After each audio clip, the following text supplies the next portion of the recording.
नमस्ते दोस्तों, मैं अक्षय खके स्वागत करता हूँ आप सभी का अपने YouTube चैनल पर।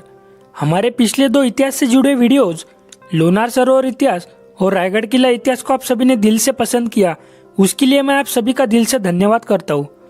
जिन लोगों ने वीडियो नहीं देखा है वो लोग चैनल पर जाकर वीडियो देख सकते हैं।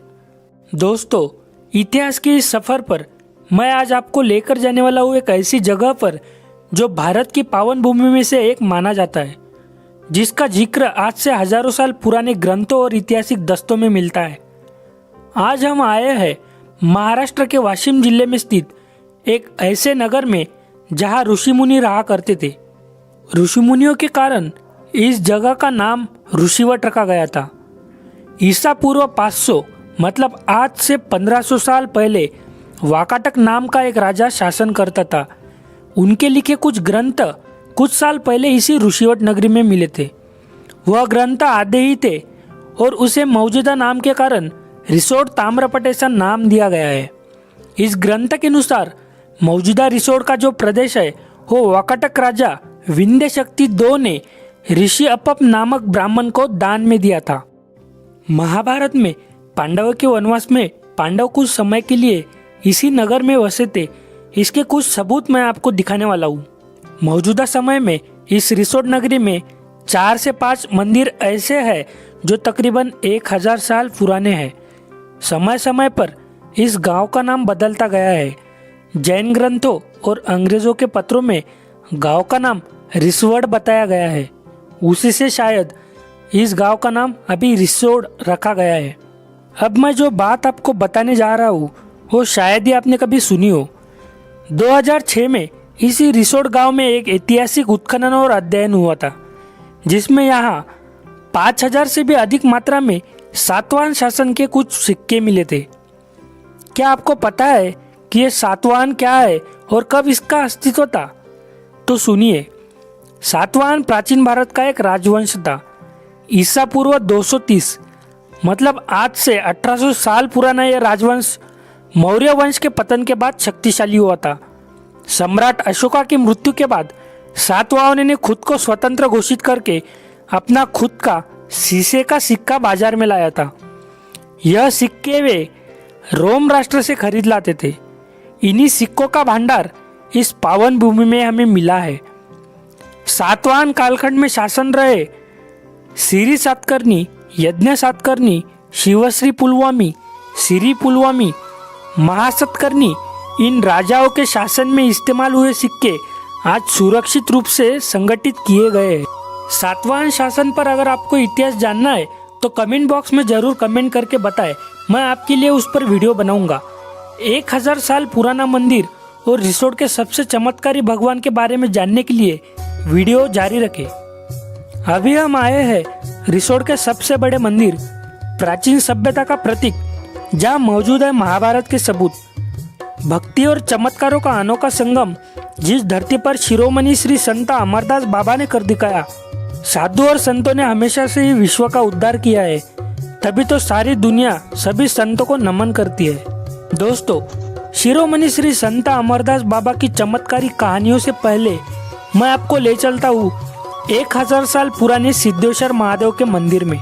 यह मंदिर एक हेमाडपंथी मंदिर है। हेमाडपंथी मंदिर मतलब पत्थरों को चीरकर पत्थरों में ही मंदिर बनाया जाता था। यह सबसे मजबूत बांधकाम शैली में से एक है।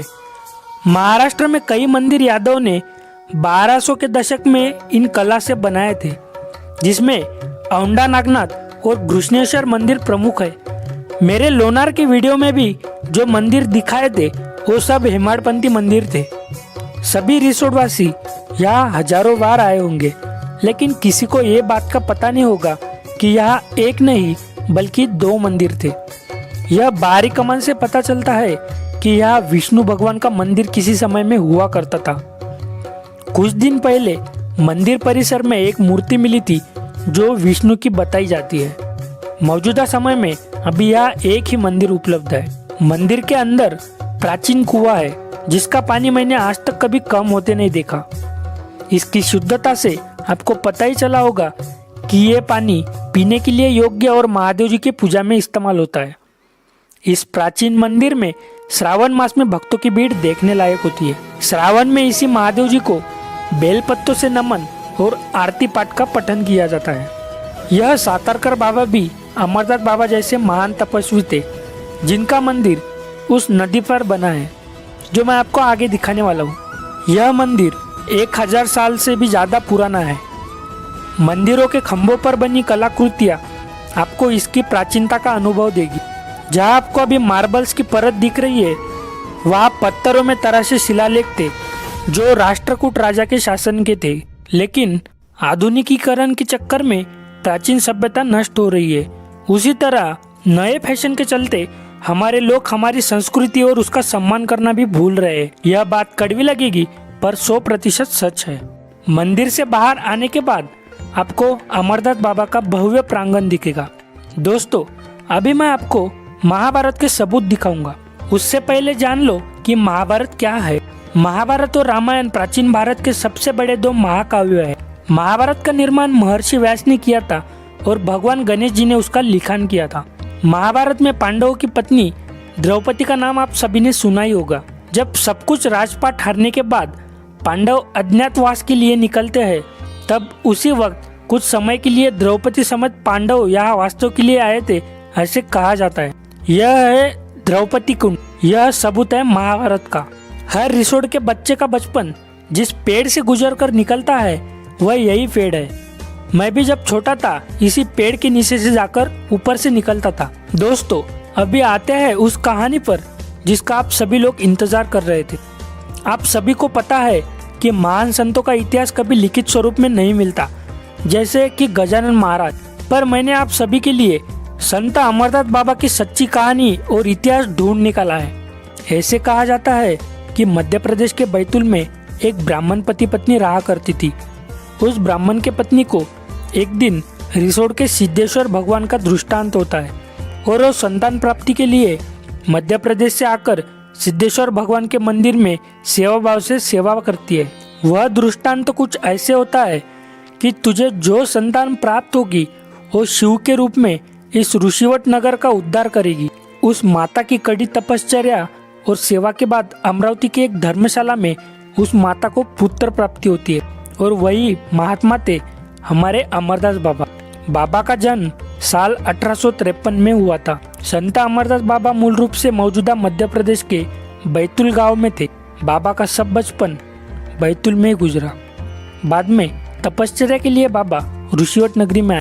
इतिहास और बाबा के सब करीब लोगों के अनुसार बाबा ऋषिवट नगरी में कब आए इसकी कोई तारीख मौजूद नहीं, लेकिन बाबा महाशिवरात्रि के दिन इस ऋषिवट नगरी में आए थे। बाबा इस सिद्धेश्वर मंदिर से बहुत प्रभावित थे और यहाँ कड़ी तपश्चर्या किया करते थे। ऋषिवट नगरी में पुराने लोग आज भी बताते हैं बाबा के चमत्कार।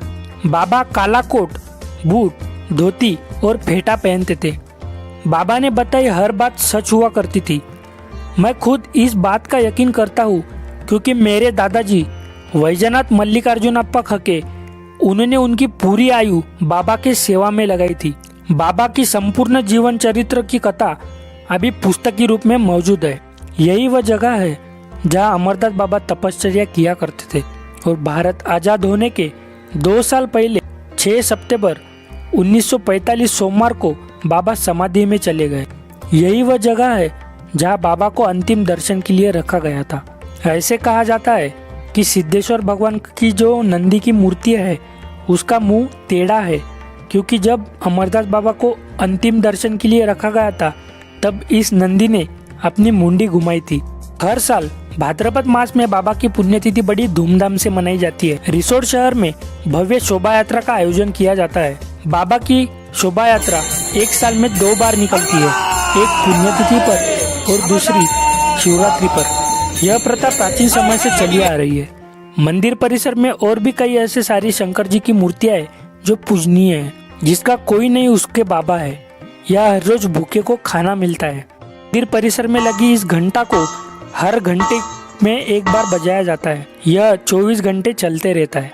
बाबा को मानने वाले सारे भक्त पूरे भारतवर्ष से यहाँ आते हैं। सबसे पहले यह मंदिर बहुत छोटा और प्राचीन था, लेकिन बाबा के चमत्कारों से यह मंदिर कैसे बनता गया ये मैं आपको आगे बताने वाला हूँ।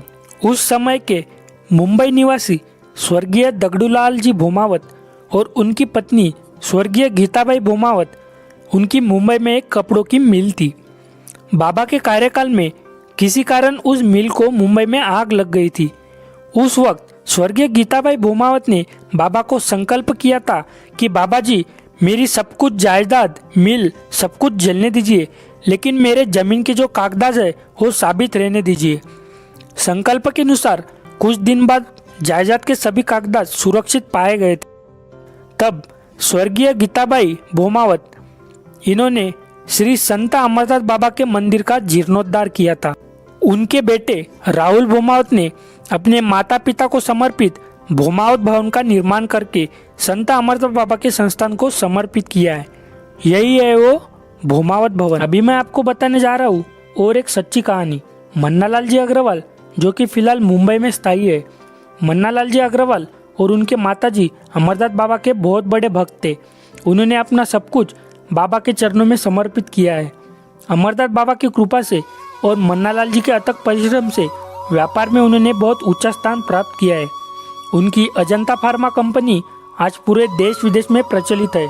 इसका पूरा श्रेय मन्नालाल जी अग्रवाल श्री संत अमरदास बाबा को देते हैं। मन्नालाल जी अग्रवाल ने अपने माता के स्मृति एक भव्य उद्यान का निर्माण करके यह उद्यान अमरदास बाबा को समर्पित किया है। यह सब जीवंत उदाहरण है अमरदास बाबा के लीला के। दोस्तों, तो ये था हमारा आज का इतिहास का सफर। रिसोर्ट के इतिहास से जुड़े और मुख्य राज और सच्ची कहानियाँ मैं आपके साथ जल्दी लेकर आऊँगा अगली वीडियो में। अगर आपको ये वीडियो अच्छा लगे तो लाइक करना और कमेंट में वीडियो कैसे लगा जरूर बताना।